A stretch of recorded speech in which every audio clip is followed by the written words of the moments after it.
2x plus 1 facteur de 3x moins 2. Ce qui nous donne, puisque on a dit que a carré moins b carré c'est a plus b facteur de a moins b, ce qui nous donne 2x plus 1 facteur de 2x moins 1, identité remarquable.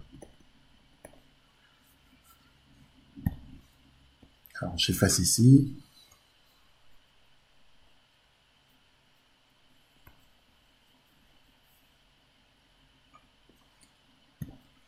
Moins, entre parenthèses, 2x plus 1 facteur de 3x moins 2. Alors évidemment, on a clairement ici le facteur commun qui est 2x plus 1. D'accord? Donc on peut mettre 2x plus 1 en facteur. OK? Et il sera facteur de quoi? Il sera facteur de 2x moins 1 moins, entre parenthèses, 3x moins 2. D'accord? D'accord.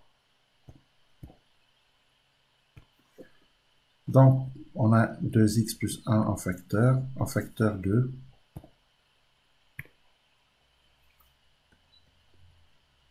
(2x moins 1) moins, n'oublions pas, entre parenthèses, 3x moins 2.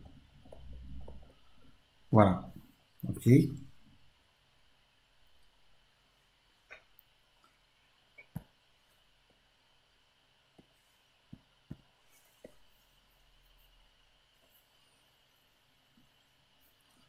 Alors, j'ai mis avec des couleurs pour que tu puisses bien distinguer ce qui se passe. Hein. D'accord. Voilà. Donc, du coup, on a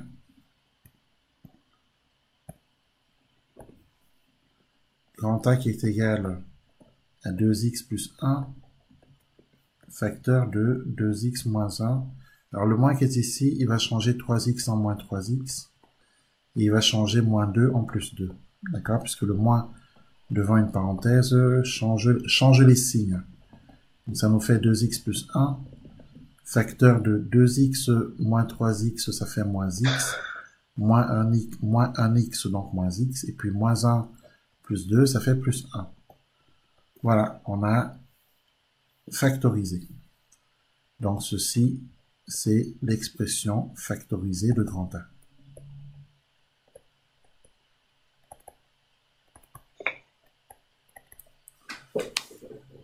OK? Ok.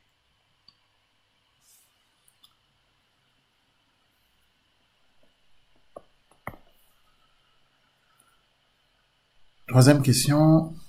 Dans chaque cas, choisir l'écriture la mieux adaptée pour calculer grand A. Bon. D'abord, il faudrait peut-être qu'on écrive les écritures dont on dispose. On dispose de l'expression factorisée de grand A qui est 2x plus 1 facteur de moins x plus 1. Ça, c'est l'expression factorisée. D'accord? D'accord. On dispose également de l'expression initiale de grand A, 4x au carré, moins 1, moins, entre parenthèses, 2x plus 1, facteur de 3x moins 2. Donc ça, c'est l'expression initiale.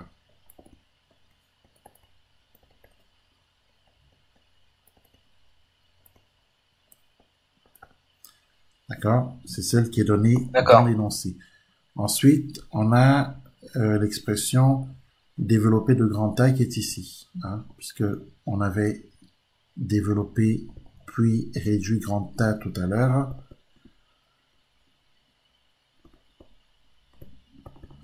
Donc cette expression développée, on va l'écrire également. Donc moins 2x au carré plus x plus 1.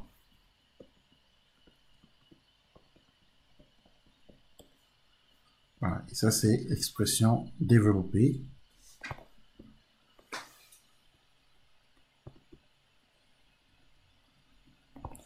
Puis réduite de grand A. Donc on dispose de trois expressions de grand A. L'expression initiale, l'expression développée et réduite de grand A, l'expression factorisée de grand A. Et on nous demande, dans la question 3, de choisir l'écriture la mieux adaptée pour calculer dans chaque cas x égale 0, hein, pour calculer grand A dans le cas où x est égal à 0, dans le cas où x est égal à moins 1 demi et dans le cas où x est égal à racine carrée de 2. L'expression la mieux adaptée pour calculer grand A quand x égale 0, c'est forcément l'expression développée puis réduite. Pourquoi? Parce que si on remplace x ici par 0, on voit très bien que le résultat c'est 1. Donc évidemment, on choisira l'expression développée puis réduite pour calculer grand A quand x égale 0. Donc, pour x égale 0,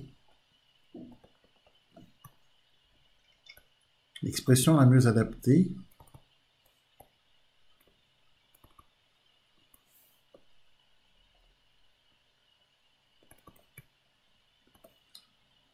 est l'expression développée.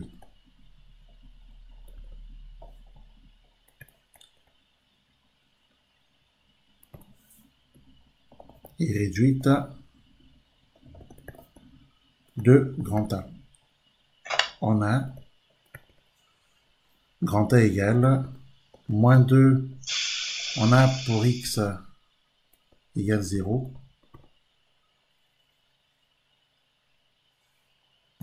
d'accord, on a pour x égale 0, grand A qui est égal à moins 2 fois 0 au carré, plus 0, plus 1, et c'est clairement égal à 1.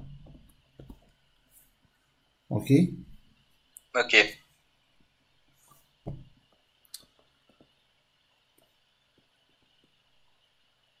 Pour x égale moins 1 demi. L'expression la mieux adaptée, ça va être l'expression factorisée. Pourquoi? Parce que on peut remarquer que si dans l'expression factorisée on remplace x ici par moins 1 demi, d'accord, on va avoir 2 fois moins 1 demi, et 2 fois moins 1 demi, ça fait moins 1. Du coup, on aura moins 1 plus 1, et tout ça, ça va faire 0. Et 0 fois moins x plus 1, ça fait 0. Donc, tout s'annule. Pour savoir c'est quoi l'expression la mieux adaptée, il faut rechercher l'expression pour laquelle le calcul est rapide. On avait choisi tout à l'heure l'expression développée puis réduite de grand A pour x égale 0 parce que c'est beaucoup plus rapide de passer par cette expression quand x égale 0 pour trouver grand A. C'est beaucoup plus rapide d'utiliser l'expression factorisée de grand A pour calculer grand A quand x égale moins 1 demi. Pour cause, 2x plus 1 est égal à 0 quand x égale moins 1 demi. Ça annule le produit puisqu'on a un produit. Donc ici, on écrira ceci. Pour x égale moins 1 demi, c'est l'expression factorisée qui est la mieux adaptée. D'accord? D'accord.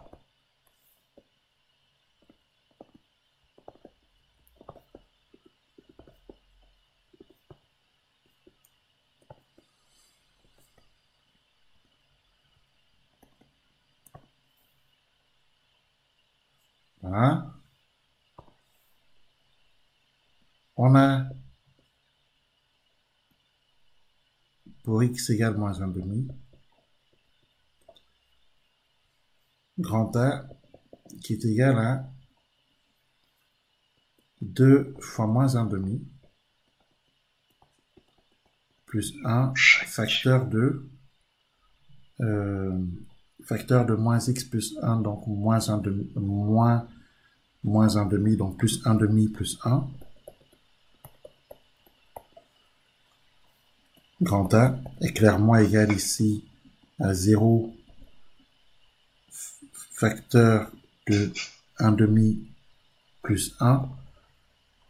Voilà, 1 demi plus 1 c'est 3 demi. On peut laisser 1 demi plus 1.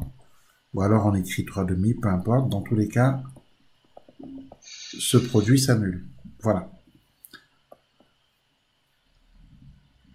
Et enfin,